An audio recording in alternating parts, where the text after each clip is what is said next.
La vieillesse est allergique. Hein. La, la, la, la. Bonjour la famille. Tu filmes là? Tu sais que c'est en train de filmer? Ah ouais? Oui. Eh mon Dieu, mince. Prise de vue catastrophique. Franchement, c'est une catastrophe. Mais tu filmes en plus. Ben oui.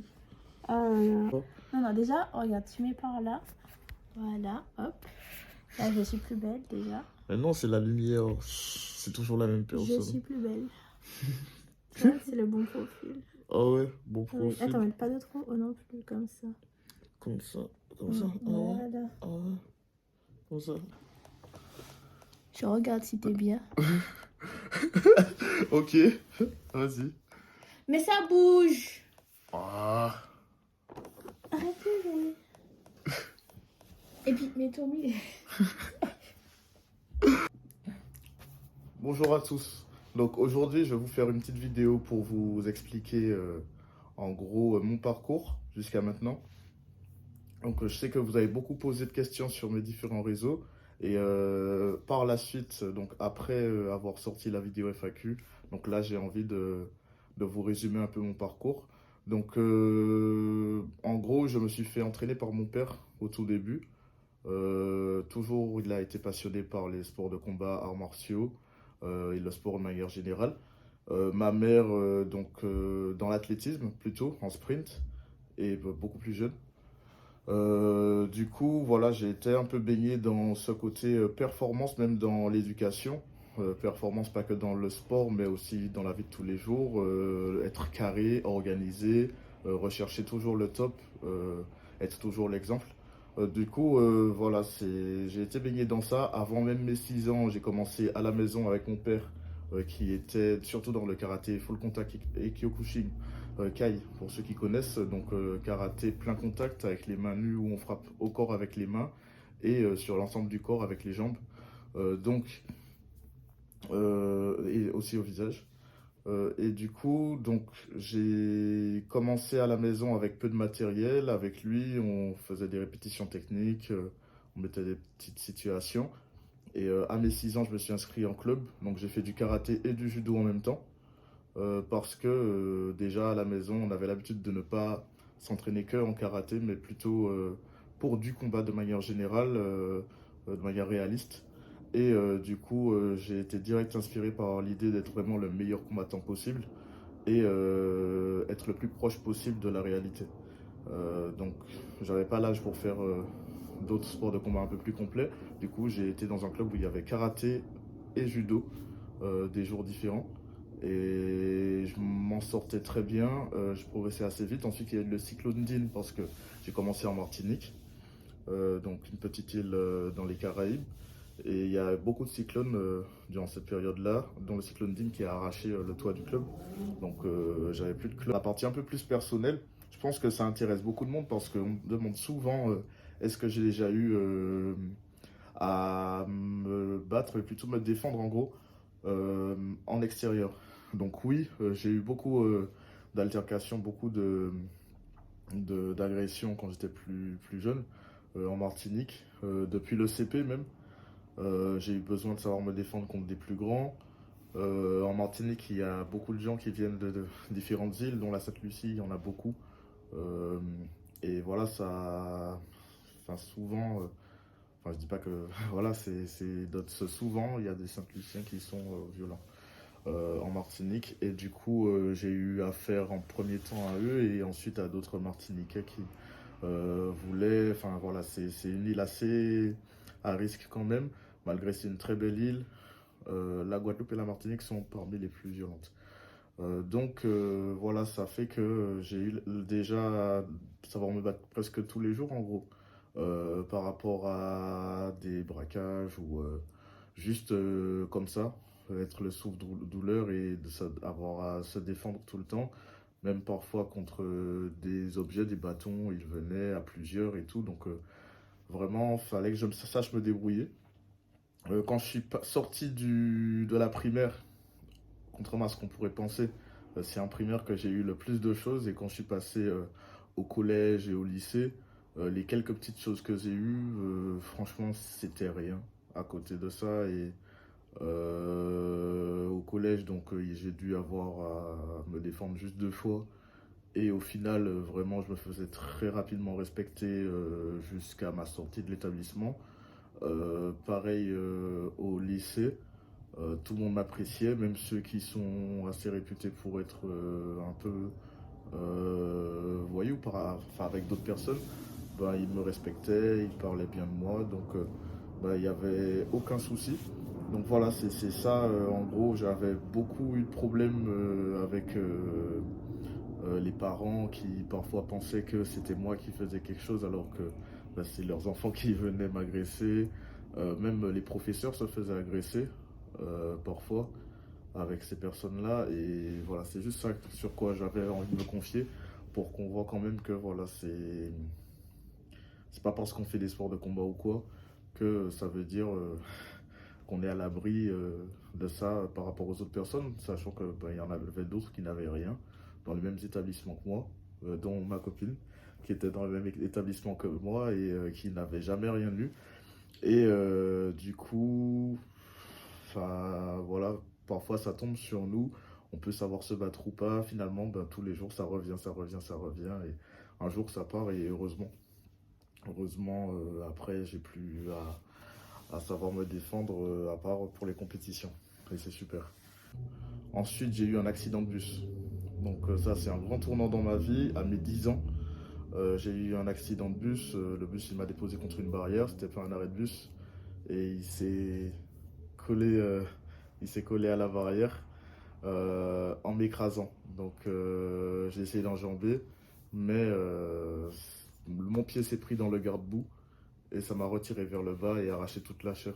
Donc ça m'a fait 2 mois d'hôpital, 4 opérations, une greffe de peau. Ils ont pris la peau de ma tête pour mettre sur ma jambe. C'était vraiment une période très douloureuse de ma vie. J'avais 2 à 3 ans de rééducation prescrite et beaucoup de médecins qui me disaient que même des randonnées, j'aurais peut-être eu du mal à en refaire parce que j'aime beaucoup la randonnée, tout ce qui est en pleine nature, le camping et tout, les activités de plein air. Et même ça, ils pensaient que je n'aurais pas pu refaire, alors voir des sports de combat. Et finalement, avant même qu'on m'ait fait la greffe de peau, j'ai commencé à faire ma rééducation sur mon lit d'hôpital, tout seul, avec le peu de connaissances que j'avais déjà, avec un médecin aussi étranger qui m'encourageait à me donner à fond pour essayer de les contredire. Et donc voilà, ça m'a donné beaucoup de force et ça m'a beaucoup aidé dans ma vie pour toutes les périodes difficiles que j'ai eues par la suite. Donc voilà, j'ai fait 0 jour de rééducation finalement. Je suis sorti de l'hôpital même plus tôt que prévu.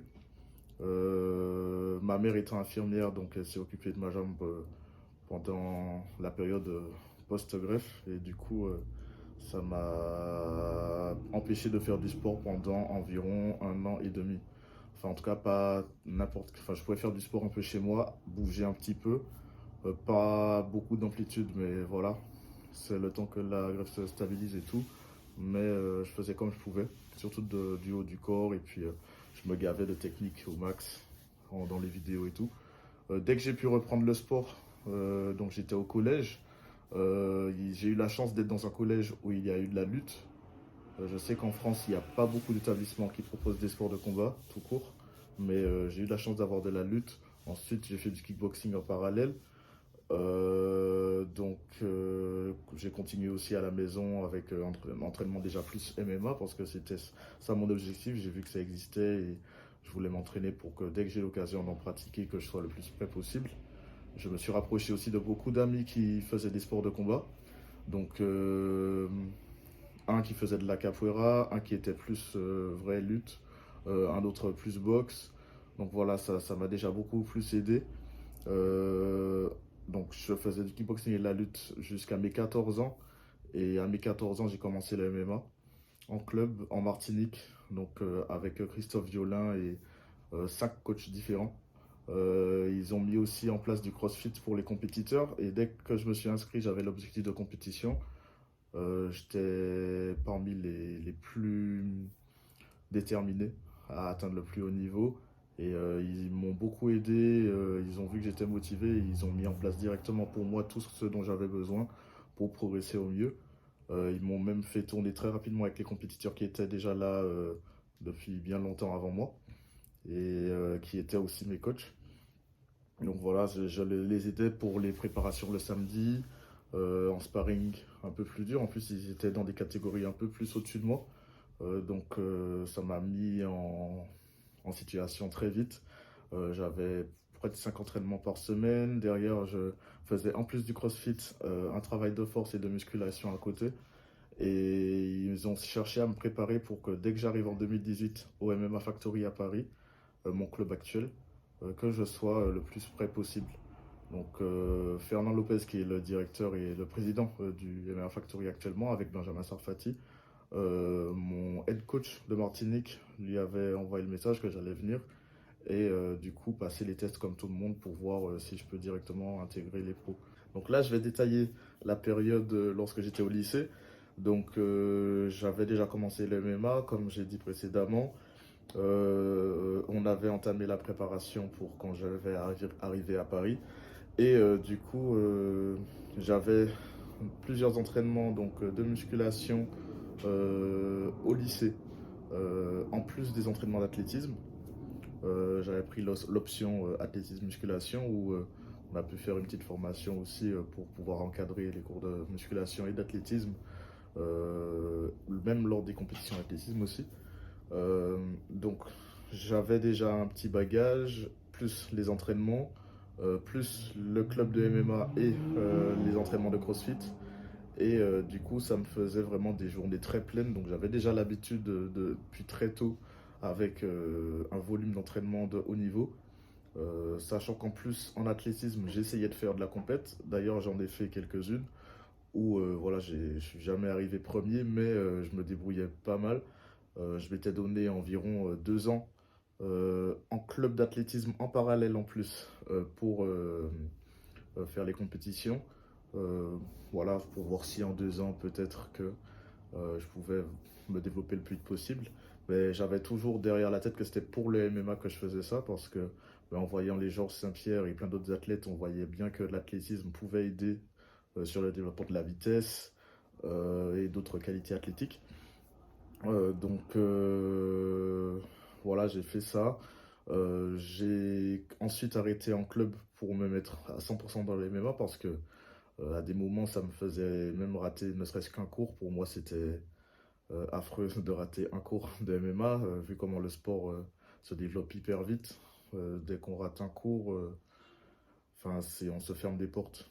Donc j'ai continué avec l'athlétisme du lycée avec la petite formation et tout. Et du coup, j'avais déjà pris quasiment 10 kilos de muscles entre la période fin collège et lycée. 10 kilos de muscles alors que j'ai pas grandi plus tellement. Depuis le collège, j'ai pas grandi. Même jusqu'à maintenant, rien.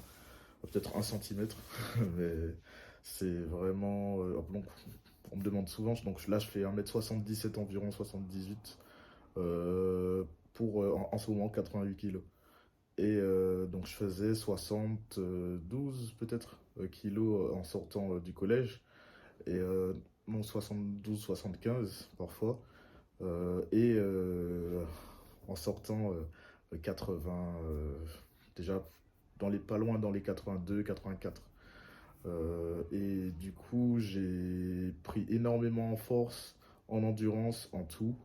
Dès que je suis arrivé à Paris, donc là, ce sera dans la suite. Donc en 2018, j'arrive à Paris, donc chez une tante qui m'a accueilli. Et avec ce logement-là, il fallait que je fasse de longs allers-retours entre le club et chez elle. Et j'ai été au factory, je me suis entraîné comme possible, le plus possible. Je voulais progresser le plus vite possible. Et du coup, j'étais avec les amateurs. J'ai fait peut-être 2 semaines ou un peu plus avec les amateurs pour voir mon niveau. Et une fois qu'ils ont vu que je m'en sortais pas mal quand même, je suis passé avec les pros et les amateurs. Donc je faisais les deux cours. Euh, donc voilà, j'ai commencé la compétition déjà en Martinique avec un championnat de France de pancrace. Mais quasiment toutes mes compétitions, en MMA en tout cas, parce que j'ai fait du kickboxing aussi en Martinique, plusieurs interclubs, championnat de Martinique. J'ai fait vice-champion de Martinique aussi en 82 kilos. Voilà, j'ai fait différentes compétitions. Mais là, le palmarès que j'ai actuellement, la plupart des combats, c'est avec le MMA Factory. Donc, il y a Samir Feydin qui m'a accompagné pour mes premières compétitions, donc le championnat de France de Pancras, mon deuxième, où on peut voir sur la chaîne YouTube de Fight, Gong Fight, qui est un très grand média actuellement dans les sports de combat. Et on peut voir, j'avais fait 4 combats en une journée, 4 finalisations. Voilà, c'était vraiment mon championnat qui a marqué le plus d'esprit. Malgré, j'ai fait par la suite plusieurs championnats à l'international. Donc, dès 2019, je crois que j'avais fait voilà, donc le championnat du monde de MMA amateur IMAF. C'est peut-être le championnat amateur le plus prestigieux actuellement. Donc, j'ai fait 3 combats. J'ai eu la médaille de bronze. Donc, j'ai affronté d'abord un Anglais, ensuite un membre du Bahreïn, le Bahreïn qui est en Arabie Saoudite, le lieu où se passent généralement les championnats du monde de MMA, et un Russe en finale, enfin en demi-finale. Et du coup, voilà, ça m'a fait avoir la médaille de bronze. Par la suite, j'ai progressé, j'ai fait plusieurs combats, en Angleterre, en Ukraine, euh, en Hollande aussi, différents combats. Certains que j'ai gagnés, certains que j'ai perdus. Mais voilà, en tout, ça m'a fait un palmarès tout confondu en MMA et Pancras de 26 victoires, 6 défaites et 0 match nul. Donc voilà, un grand palmarès en amateur et actuellement 1-0 en professionnel. C'était un combat amateur qui a été comptabilisé finalement en pro. Mais de toute façon, je devais passer pro. Tant mieux. On garde ce palmarès et on continue en pro. Et voilà, là actuellement, donc je me prépare. Euh, on me pose souvent la question de, du coup, quand est-ce que je fais mon prochain combat. Donc là, il y a beaucoup de matchs qui ont été annulés parce que il y a plusieurs personnes qui refusent les combats par rapport au fait que de manière générale, tout le monde cherche à avoir un palmarès vierge, donc avec 0 défaite. Donc ils cherchent souvent les combats faciles et ça c'est dommage. Mais voilà, moi j'attends, je suis sur la liste de plusieurs organisations, parmi les combattants que le Factory propose à l'international, voire même en France. Et du coup, dès qu'on me trouve un combattant, moi je me tiens toujours prêt à combattre, donc on valide le combat. Donc j'espère que ça vous a plu. En tout cas, dites-moi si vous voulez plus de détails sur certains secteurs de ma vie, mes préparations et tout. Moi, je vais y répondre avec plaisir et mettez en commentaire si vous avez apprécié toutes les idées qui vous passent par la tête et à la prochaine.